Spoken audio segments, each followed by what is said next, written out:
और फिर हैंडीकैप्ड ही नहीं, मैं ये देखने लगा कि वो तो हार्डीकैप भी होके निकल रहा है। हार्डीकैप, दिल में कोई संवेदना नहीं है किसी के लिए, बस मुझे फर्स्ट आना है, मुझे एंट्रेंस में टॉप करना है, मैं मुझे, ये सब बहुत अजीब लगा। ये लद्दाख में जो हमारे मूल्य हैं उनसे बहुत अलग था। लद्दाख ही क्या, मानवीय मूल्यों से भी अलग हैं।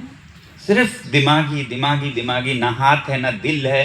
तो फिर दिमाग में तो अहंकार है, मैं तो बहुत पढ़ लिख, मैंने ये डिग्री ली, मैंने पीएचडी की, यही हर जगह सुनाई देता है। कोई तो परिचय भी ऐसे देते हैं, मैं डॉक्टर शंकर।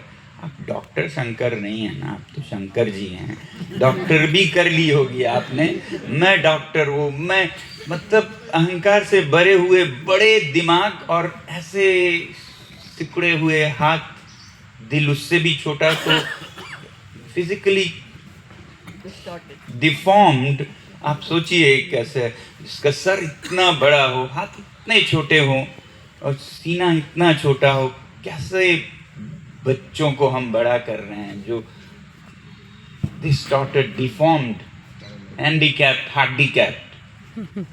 तो ऐसा मुझे लगा ये किसी के काम का नहीं है। इतने अहंकार से बड़े अफसर बन के औरों की समस्याएं सुलझाने को किसी को नहीं पड़ी है, और आके उनके पैरों में गिड़गिड़ाएं, ये उनको बहुत अच्छा लगता है। हमारे जो सबसे बड़े अफसर होते हैं, बहुत पढ़ लिख के जो बड़े इम्तिहान दे के बड़े बन के आते हैं, उनको लोगों का गिड़गिड़ाहट में एक आनंद सा आता है, जिसे सैडिस्टिक कहेंगे। ऐसे अफसर मैंने बहुत देखे जो औरों की मुश्किलातें आसान नहीं करते, बल्कि आसानियां मुश्किल कर देते हैं, और फिर उन्हें बहुत बहुत आनंद आता है।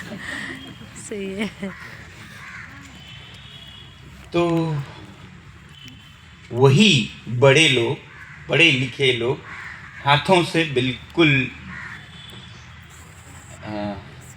नाकामयाब, कहीं कुछ करना पड़ जाए तो वो कुछ नहीं कर पाते। गांव में उन्हें छोड़ दीजिए, वो खत्म हो जाएंगे वहीं पर ऐसे।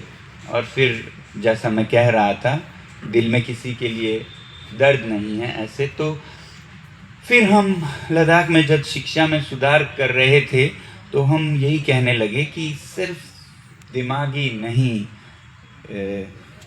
Exercise, intellectual exercise of the head है ये तो स्कूलों में। हमें तो हाथ से, जो हमारे माता पिता हैं वो कितने जानते हैं, और नाना नानी दादा दादी वो कितने जानते हैं, उनसे एक कदम तो कम से कम आगे होना होगा। उनसे एक कदम नहीं, 10 कदम आगे होते हैं गिनती में, विज्ञान में। ठीक है, बहुत अच्छी बात है, उनसे क्या, दुनिया से भी एक कदम आगे हों, विज्ञान में, गणित में, इन सब में। मगर हाथों के हुनर में तो वो बहुत आगे होते हैं। पीछे अगर देखें, माता पिता और हुनरमंद हैं, और दादा दादी तो उससे भी ज़्यादा हुनरमंद है। तो उनसे एक कदम आगे हर चीज़ में हो ना, हाथों के हुनर में भी उनसे एक कदम आगे हो। तो हमने कहा कि ये हेड अलोन काफ़ी नहीं है, सिर्फ दिमागी, तो हाथों का भी हो हुनर, ऐसी शिक्षा होनी चाहिए।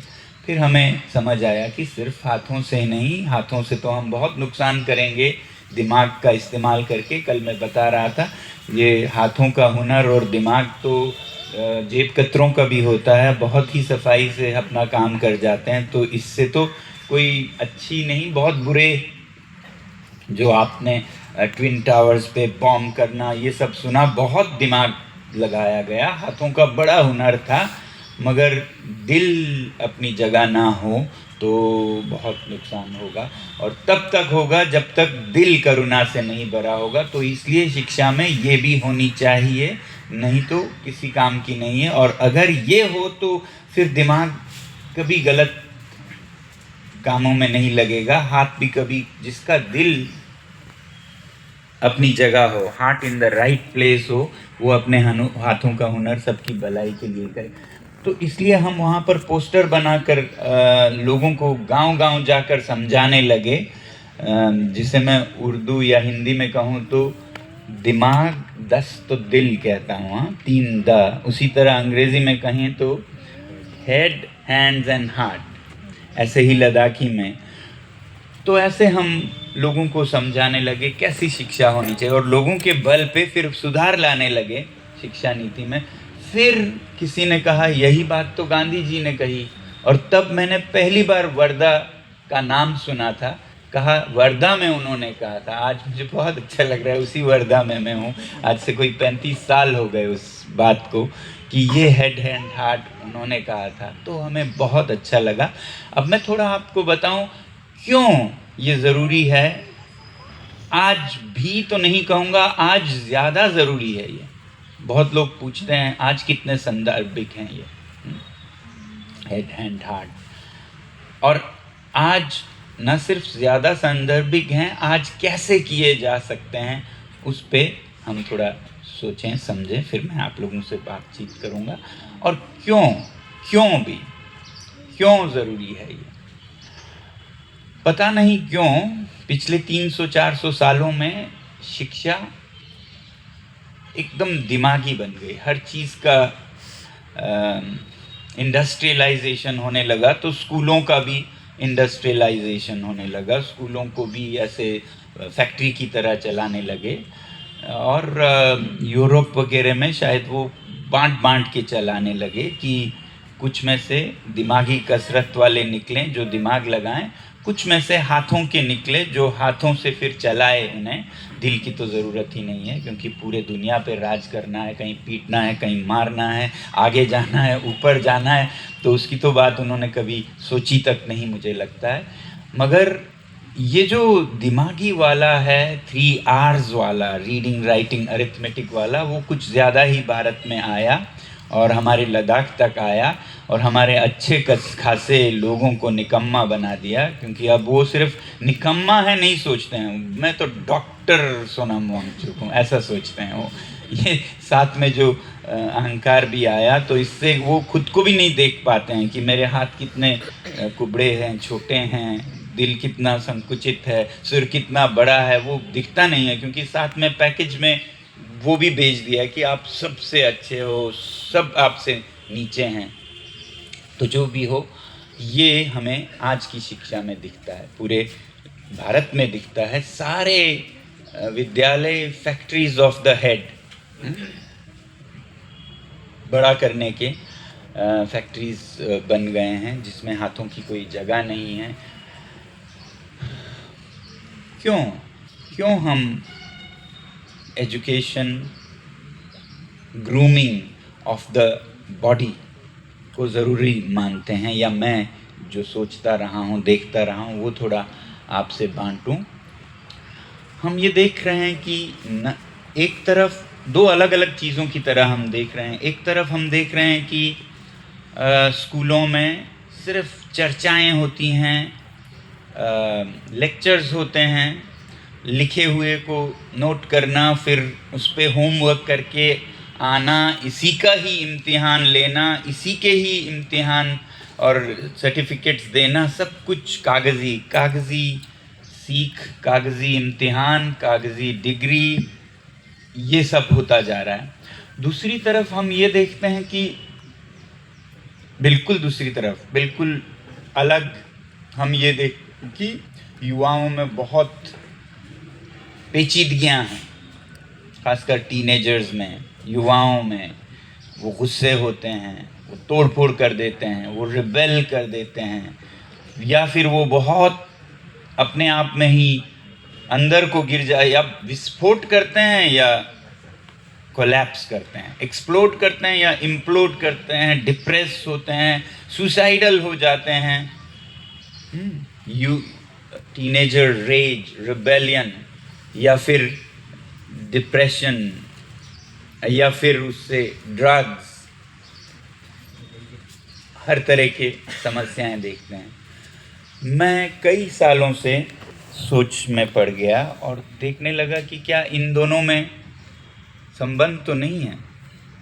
क्या इन दोनों में संबंध तो नहीं है? ये जो अपने आप में बहुत दुखी होते हुए डिप्रेशन की तरफ जाते हैं, बहुत पीड़ित हैं युवाओं की संख्या, और यहाँ मुश्किल होगा देखना। मैं लद्दाख में ये देखता रहा पिछले 35 सालों से, मैं शिक्षा में जब खुद विद्यार्थी था तब से करता आया हूँ।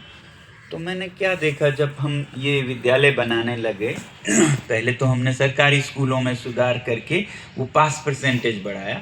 उसके बाद जब 75 तक पहुंचा तो हम वो 25 जो फेल होते थे उनके लिए एक विद्यालय बनाने लगे, जो असल में देखें तो 3H का विद्यालय था, एक अल्टरनेटिव स्कूल था, जहाँ पर लेते ही उनको हैं जो फेल हुए हैं और उनके साथ काम करते हैं। और वो गांव से आते हैं, साधारण या मुश्किल परिवारों से आते हैं।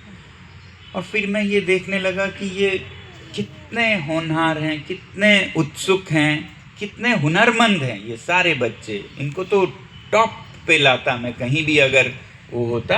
अब परिस्थितियों के कारण वो गणित नहीं सीख पाए, हैंड राइटिंग उनका अच्छा नहीं है, इन कारणों से वो फेल करार दिए जाते हैं। और जब फेल आप उनको उद्घोषित करते हैं तो वो फिर फेलियर ही महसूस करते हैं और फिर ये कुचक्र चलता रहता है, वो और नीचे नीचे नीचे दबे जाते हैं। वरना उनमें इतने खूबियाँ हैं, मैं दंग रह गया। फिर देखने लगा कि जो भी लद्दाख के बच्चे हैं, टीनेजर्स हैं, वो सब बहुत उत्सुक हैं, बहुत काबिल हैं, बहुत हर चीज़ करने को तैयार हैं। और उन्हीं दिनों लद्दाख का यूँ कहिए कि रास्ते खुल रहे थे तब बाहर की दुनिया के लिए। तब तक लद्दाख बिल्कुल बंद सा था बाहर की दुनिया के, सिर्फ अफसर आते थे या फौजी आते थे।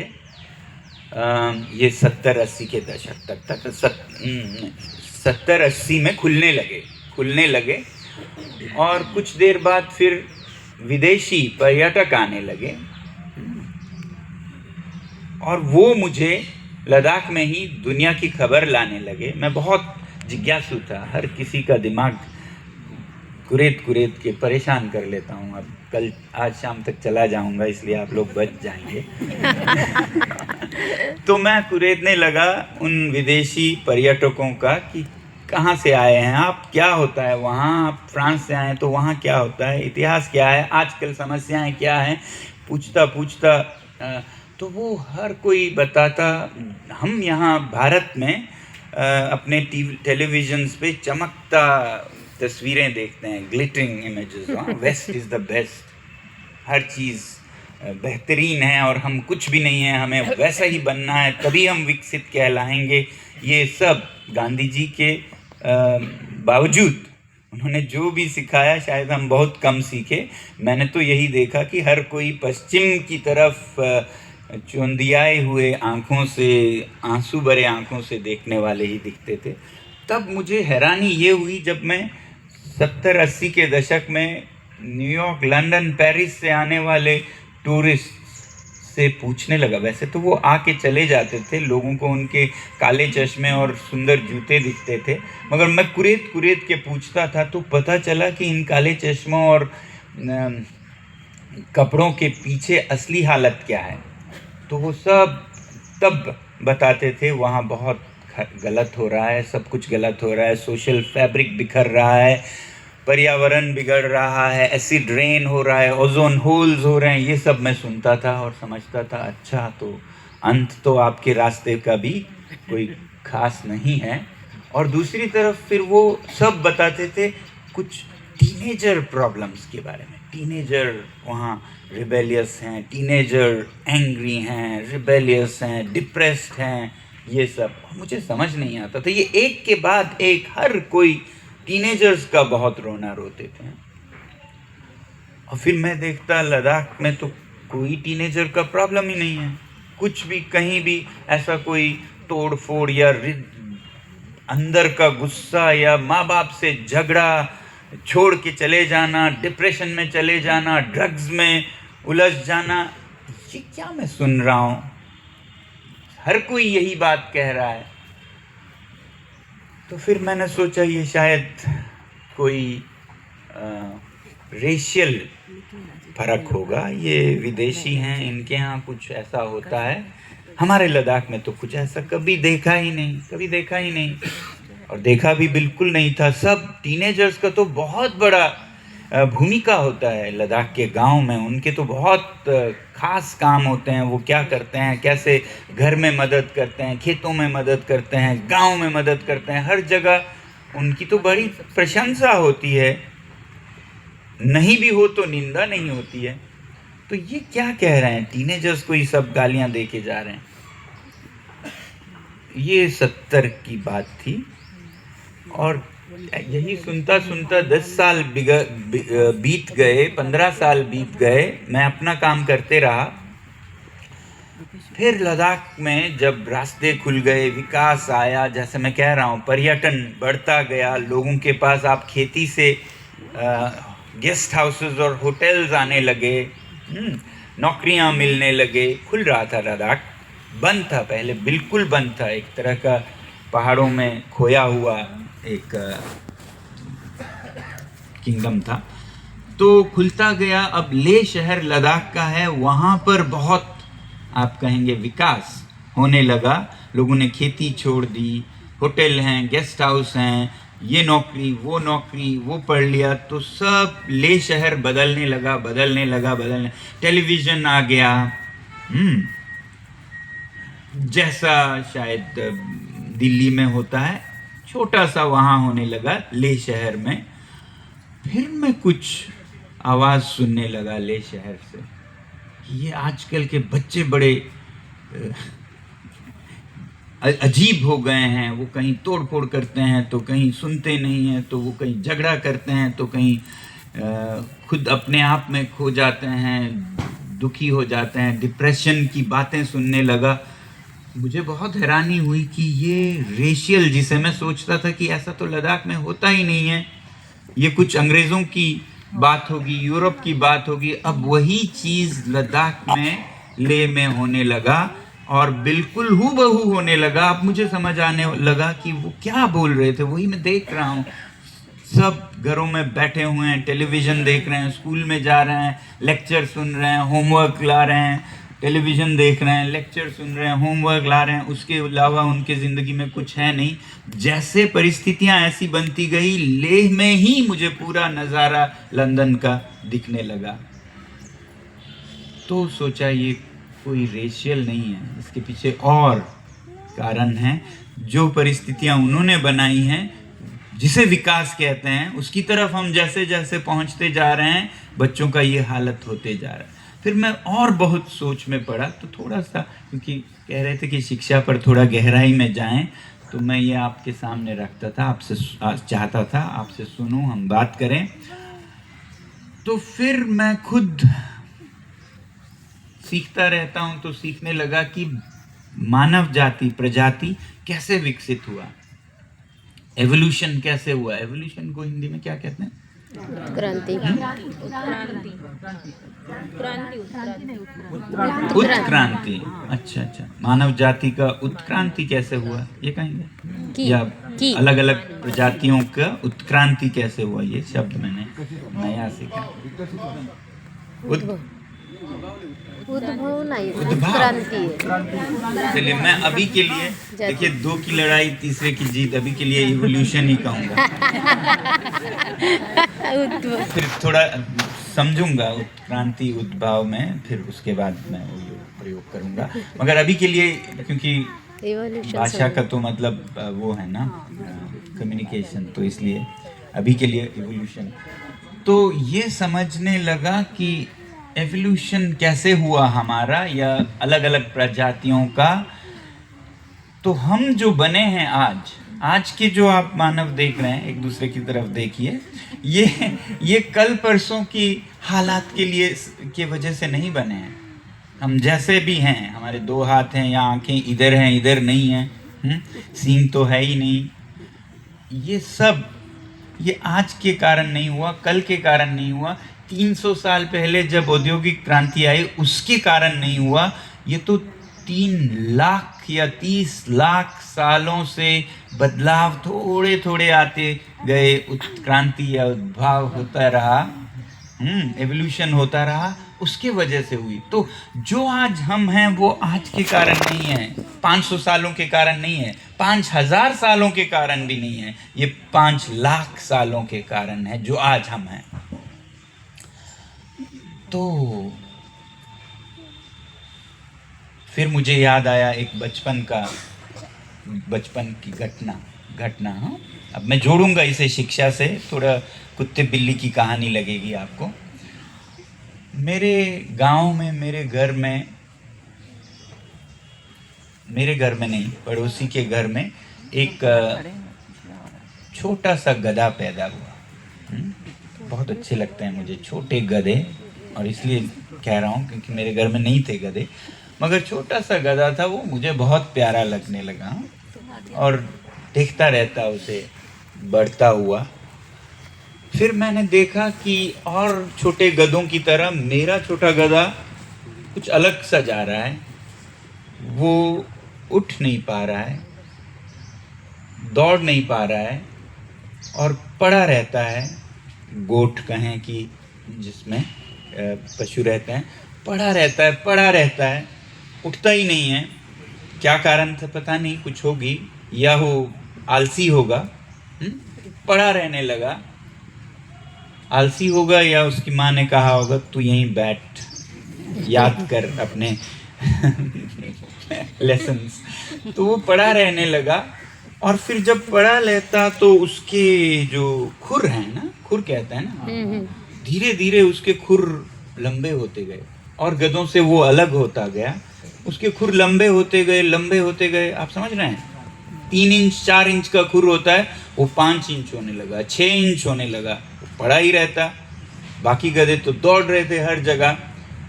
उसका खुर ऐसे घूम के इस तरफ आता गया, जो थोड़ा बहुत वो कभी सुबह शाम उठता था, चलता था, अब वो भी बंद हो गया क्योंकि उसके खुर ही ऐसे चले गए। अब तो वो उठाए भी नहीं उठ पाए, ऐसा होता गया। ये कैसा कुचक्र चला?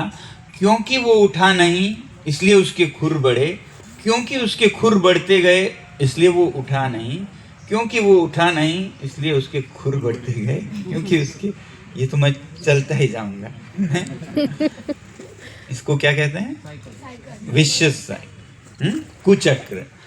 किसी से पूछा आप गंजे क्यों हो रहे हो? मुझे बहुत चिंताएं हो रही हैं। चिंता क्यों हो रहे हैं? क्योंकि मैं गंजा हो रहा हूँ। गंजे क्यों हो रहे हो? क्योंकि मुझे बहुत चिंता हो रही है। ऐसा चिंता करते करते आखिरी बाल भी चला गया। तो ऐसा ही कुछ हमारे छोटे गधे के साथ भी हो रहा था। तो आखिर में वो अपाहिज हो गया, अब वो ना उठ पाए।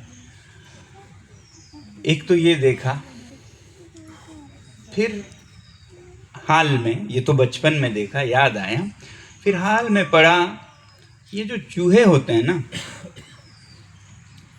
चूहे, रोडेंट्स, आपके यहाँ बड़े बड़े चूहे होते हैं, हमारे यहाँ छोटे छोटे होते हैं, जो भी हो, दोनों होते हैं आपके यहाँ। तो आपको पता है इनके, ये कुतरते रहते हैं, आपने देखा है जी, कुतरते रहते हैं हर चीज को। खाना तो समझ आता है, कुतर के हर चीज को काट के चले जाते हैं, कपड़ों को, दरवाजों को। यहाँ के चूहे भी ऐसे हैं शैतान, हाँ, बहुत शिकायत है मैं। तो फिर सोचने लगा ये क्या है, ये लकड़ी को खाते हैं क्या, कपड़ों में छेद कर देते हैं, ये कपड़े खाते हैं कैसे? कपड़े तो कोई नहीं खाता, ये क्या है? आप क्या सोचते हैं, ये खाते हैं? नहीं खाते हैं, कुतर के चले जाते हैं। कितने खाते तब भी समझ आता, नुकसान करके चले जाते हैं। फिर मैं थोड़ा अध्ययन करने लगा तो पता चला कि वो खाते नहीं हैं, उनको ये करना पड़ता है, अब वो बेचारे विकसित हो गए ना, हमारे साथ शहर में रहने लगे।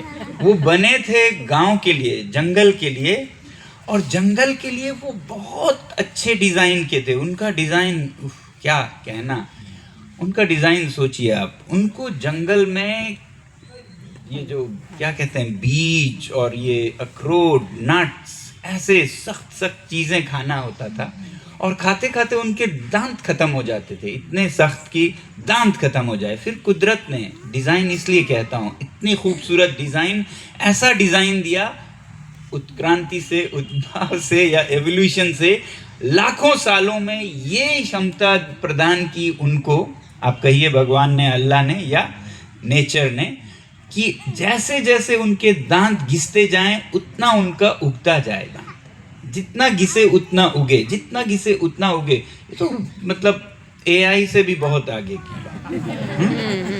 सही है। जितना घिसे उतना उगे, ऐसा उनको वरदान मिला, यूं कहिए, या कुदरत का एवोल्यूशन ऐसा कि इतना आपका यूज होता है तो ये बढ़ते जाएं बढ़ते जाएं।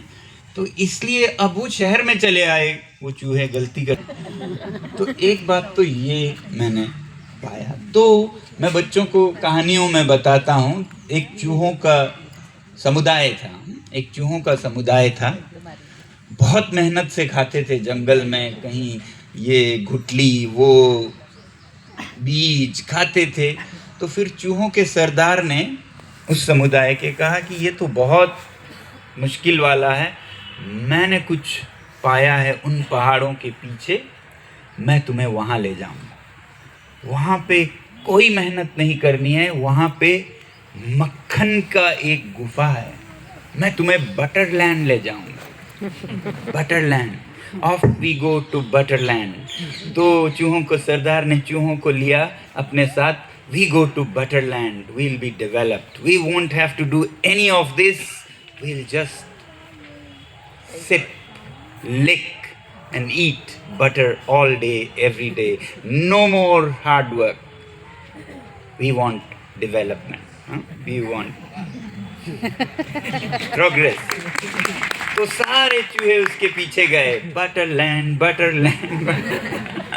पहाड़ों से जाते जाते, और वो झूठ नहीं बोल रहा था।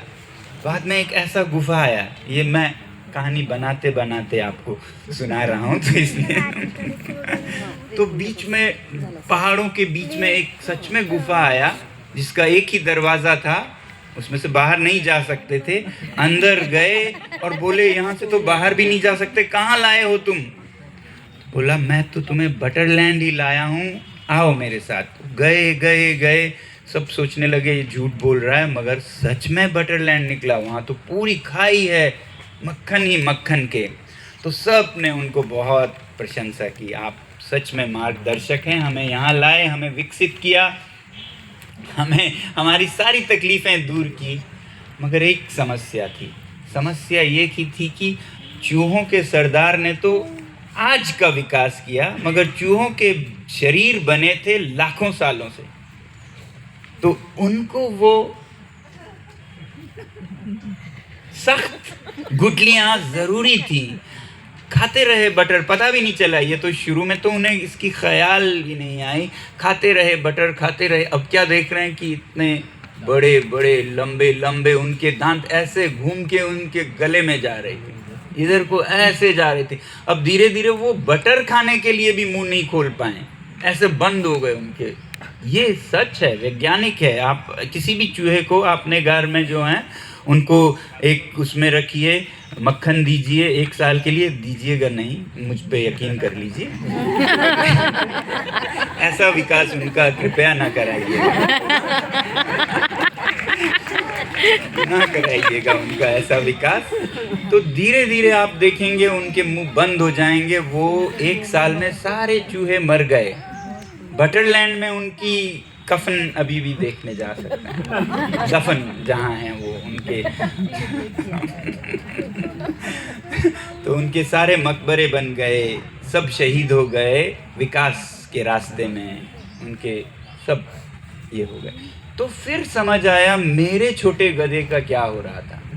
मेरे छोटे गधे का भी ईश्वर ने, भगवान ने, अल्लाह ने, कुदरत ने यही वरदान दिया था कि तुम जितना दौड़ोगे तुम्हारे जूते उतने बड़े होते जाएंगे और कभी घिसेंगे नहीं।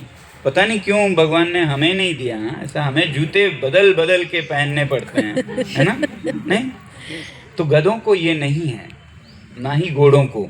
उनके जूते जीवन भर रहते हैं, बिल्कुल कड़क जूते, अच्छे जूते। और जितना वो दौड़ते हैं उतना ही वो घिसता है, जितना वो घिसता है उतना ही वो बढ़ता है। अब खुदा ना खास्ता, भगवान ना करे, वो अगर आलसी निकले तो फिर क्या होगा? घिसना बंद, बढ़ना चालू, घिसना बंद, बढ़ना चालू, बढ़ता बढ़ता ऐसे घूम गया। अब वो चलना भी चाहे तो चल ना पाए। तो मुझे समझ आया मेरे छोटे गधे के साथ यही हादसा हुआ, दुर्घटना घटी। फिर मैं सोचने लगा कहीं हमारे टीनेजर्स के साथ भी तो ऐसा ही घटना नहीं घट रही है। चूहों में समझना आसान है क्योंकि उनके दांत बढ़ते हुए दिख जाते हैं। छोटे गधे में समझना आसान है, उसका खुर बढ़ता हुआ दिख रहा है। इंसानों में हो सकता है दांत और खुर नहीं, कुछ और बदल गया जिसके कारण अब वो ना हिल पा रहे हैं, ना खा पा रहे हैं, ना उठ पा रहे हैं। तो फिर समझ आया इस पे शोध होनी चाहिए, ये सही है कि नहीं। मैंने कई लोगों से बात की, सब कहते हैं इस पे शोध होनी चाहिए, मगर अभी तक एक ठोस वो प्रमाण नहीं है। मैं आपके सामने ये रखूँगा कि हमारे पूर्वज 10,000 साल से पहले जब खेती भी नहीं करते थे तब हम क्या थे? हंटर गैदरर्स थे। हम शिकारी थे, हम गैदरर्स थे जो फल फूल जड़ें रूट्स जो भी मिलता वो खोद के लाते। और ये बहुत मेहनत का काम था, हर दिन जीना बहुत मेहनत का काम था। कभी आप शिकार के लिए किसी को भगाते हुए भागते या कभी किसी से भागते हुए भागते, कभी शेर से भागते हुए भागते, कभी हिरन के पीछे उसको भगाते हुए भागते, कभी ये लाते कभी वो लाते। और हमारे जो बच्चे थे वो बड़ों के साथ ही सीखते। वो हर दिन सुबह से लेके शाम तक बड़ों के साथ खतरनाक हालात में, कहीं घाटी है गिर जाते हैं, कभी शेर खा जाएगा, और ऐसा होता भी था। तो यही ज़िंदगी का हिस्सा था। वो बहुत चैलेंजिंग हालतों में बड़े होते थे हमारे बच्चे, बड़ों के साथ चैलेंजिंग। हर तरफ हर कदम पे चुनौती है, हर कदम पे चुनौती है। यानी कि एवोल्यूशन से हम बन रहे थे उन चुनौतियों के लिए विकसित हो रहे थे, और बहुत मेहनत के लिए विकसित हो रहे थे हम और हमारे बच्चे। कि हर जगह climbing, gathering, collecting, killing, running, escaping, ये सब जीवन का हिस्सा था। और बच्चों को ये सीखना था बड़ों से, क्योंकि जीवन इतना मुश्किल था या उस समय तो मुश्किल आसान किससे तुलना करें, जीवन था। तो कुदरत ने एक गिफ्ट दिया, एक तोहफा दिया डिज़ाइन में। जैसे चूहों को दांतों का गिफ्ट दिया, गधे को खुर का गिफ्ट दिया, वैसे ही हमारे बच्चों को बहुत ऊर्जा का गिफ्ट दिया। 3-4 साल छोटे बच्चों से लेके, बल्कि उससे भी छोटे से लेके, खासकर इस आयु में जब वो सीखने के लिए बाहर दौड़ने लगे, बड़े होने तक कुछ ज़्यादा ही ऊर्जा, एनर्जी का गिफ्ट दिया। क्योंकि इतना एनर्जी लगता था उनको, तो सीखना था ना, बड़ों के बराबर पहुंचना था, कैचअप करना था। तो बड़ों से भी ज़्यादा बच्चों में कूट के, जिसे कहते हैं, ऊर्जा बढ़ दी। कि फूट के आप में इतनी ऊर्जा आए कि आप हर मुश्किलातों का सामना करें, चुनौतियों के आगे जाएं, दौड़ें, उठें, हाथों से, पूरे शरीर से बहुत कुछ आप मेहनत करें। ऐसी मेरा वरदान है। मैंने चूहों को ये दिया, मैंने गधों को ये दिया, आपको मैं ऊर्जा का वरदान देता हूँ, अगर कहानी भगवान की हो तो ये काम आता रहा सदियों तक, हजारों सालों तक। हमारे बच्चे इतने ऊर्जा से क्या कहें, गिफ्टेड थे कि वो सीखते, और सीख बाहर कुदरत में ही होता तब तो, हंटर गैदरर की तरह। और हम जो बने हैं अभी, वो उन लाखों सालों के कारण बने। फिर खेती आई, 10,000 ऐसे 8,000 साल में खेती आई। तो खेती में भी उनको बहुत मेहनत करना पड़ता। बड़ों के साथ हल राजा बन गया और पढ़ा रहा, या फिर किताबी पढ़ाई करता, या फिर लेक्चर सुनता, स्कूल जाके लेक्चर्स पढ़ा सुन के, या ऐसे लिख के। कोई शरीर का इस्तेमाल नहीं है। फिर घर में आके भी पड़ा रहता, तुम्हारे लिए चाय, तुम्हारे लिए कि दूध, तुम पढ़ रहे हो, तुम खेलने मत जाना, खेलोगे कूदोगे बनोगे खराब। यहीं बैठो, पढ़ो पढ़ो पढ़ो पढ़ो, बस दिमाग बढ़ता गया या सर बढ़ता गया, बाकी पैर छोटे, हाथ छोटे, सब कुछ सिकुड़ा हुआ। तो जब मेरा छोटा गधा बैठा रहा तो क्या हुआ, उसके खुर को तो निकलना था, वो तो निकलता गया। अब वो ऊर्जा का क्या होगा जो कुदरत ने भर रखा था कूट कूट के, अब उसे तो बैठे ही रहना, कहीं ऊर्जा का कहीं कोई निकास ही नहीं है उस ऊर्जा का जो कुदरत ने दिया था। स्कूल में भी पढ़े रहो, घर पे भी पढ़े रहो, कोई चुनौती नहीं, कोई जिम्मेदारी नहीं, कुछ भी नहीं, सब माँ करेगी, सब पापा करेंगे, तुम बस स्कूल जाओ, तुम बस होमवर्क करो, प्रिपरेशन करो, आईआईटी में जाना है।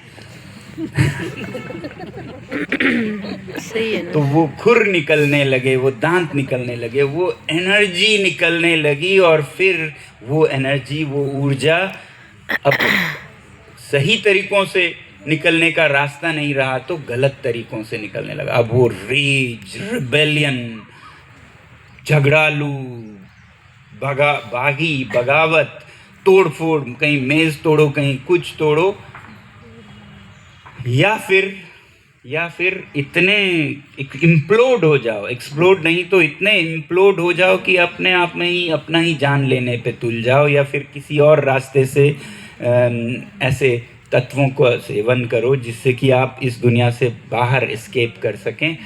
तो ये मुझे लगने लगा कि ये सब जुड़े हुए हैं, ये सब जुड़े हुए हैं। ये जो फैक्ट्री स्कूलिंग और फैक्ट्री पेरेंटिंग एक तरफ, जिसमें कुछ काम नहीं है, सिर्फ कानों का है और कुछ नहीं आंखों का है, और फिर ये जो रिबेलियन, रेज, डिप्रेशन, ड्रग्स, ये कहीं जुड़े तो नहीं हैं।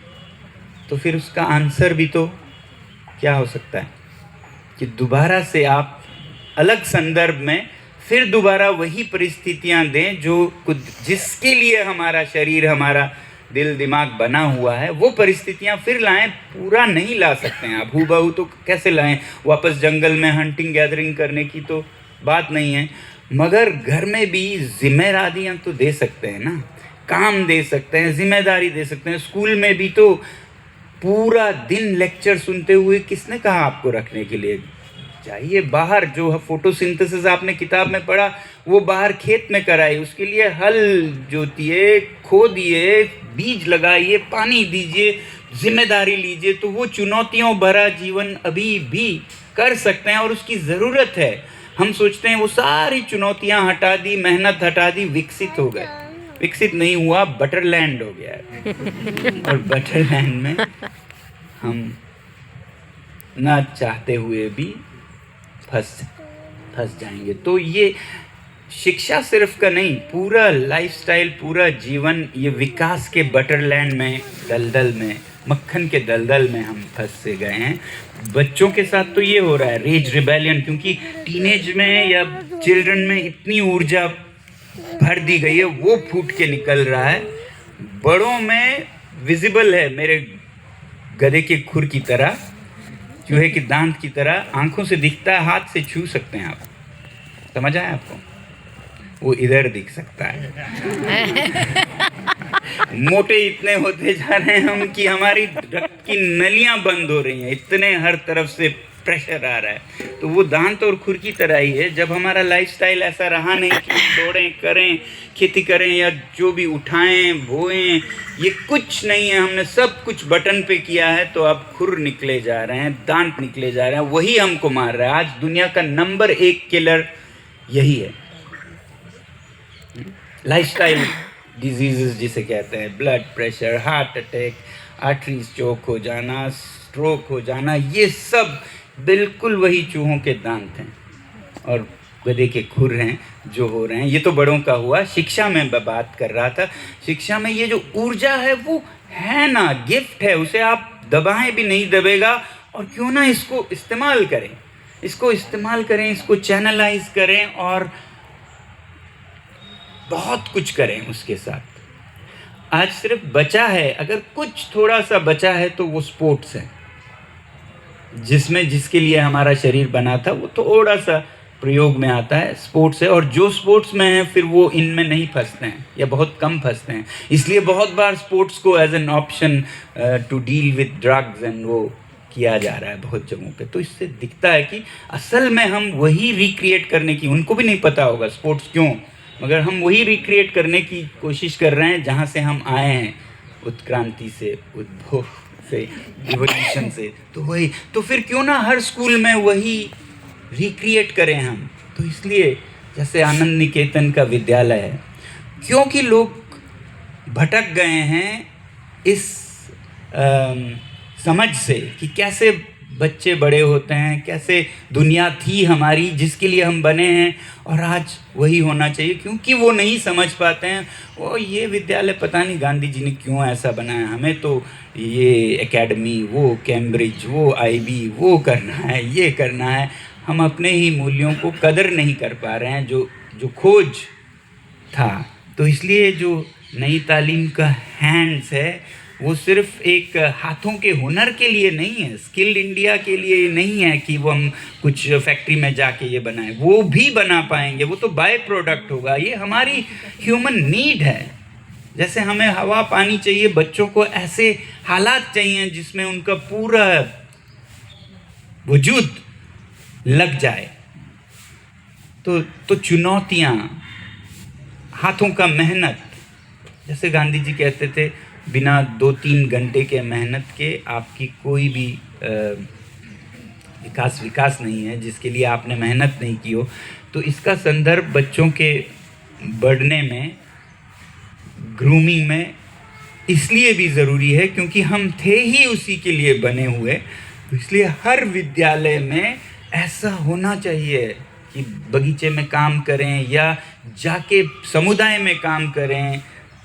किसी की खेती हो रही है, लोग नहीं हैं, तो बच्चे आके करें, सीखें, पूछें उनसे, पेड़ लगाएं, क्या क्या कर सकते हैं बच्चे। और जब बच्चे करने लगे तो स्कूल, हमारा यही प्रयोग था, ये जो फेलियर्स का विद्यालय कहते हैं, वहाँ पर सारे बच्चे चलाते हैं, सब बच्चे। अब देखिए कैसे सारे समस्याएं खुद ब खुद सुलझ जाती हैं।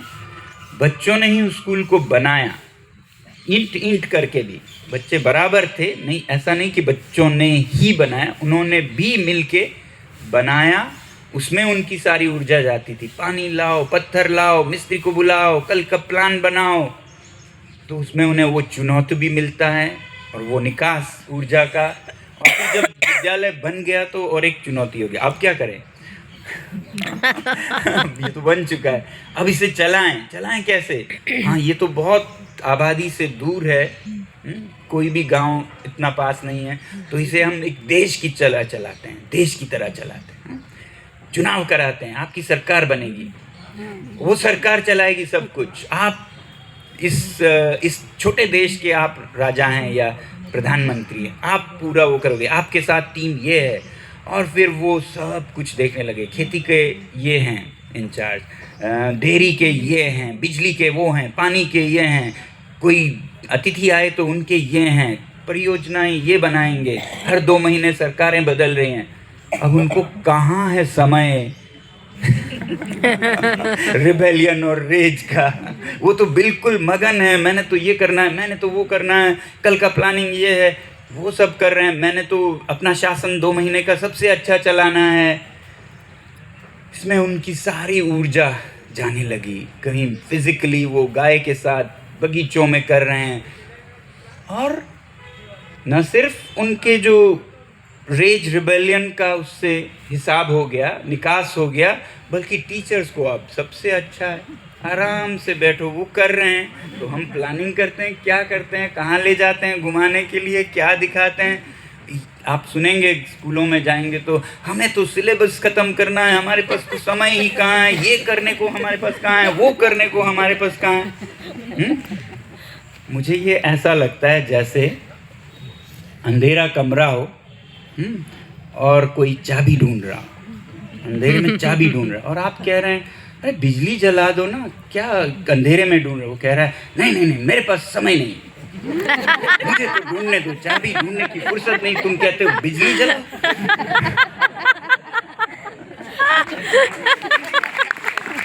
सही है। तो ऐसा ही कुछ हो रहा है। आप बच्चों को सारी जिम्मेदारी दीजिए, आपके आधे समस्याएं तो उसी में सुलझ जाएंगे, वो मगन हो जाएंगे, फिर आपके पास समय ही समय है। ये ना करके आप ढूंढें, अंधेरे में ढूंढें, सब तोड़ फोड़ ऊपर नीचे।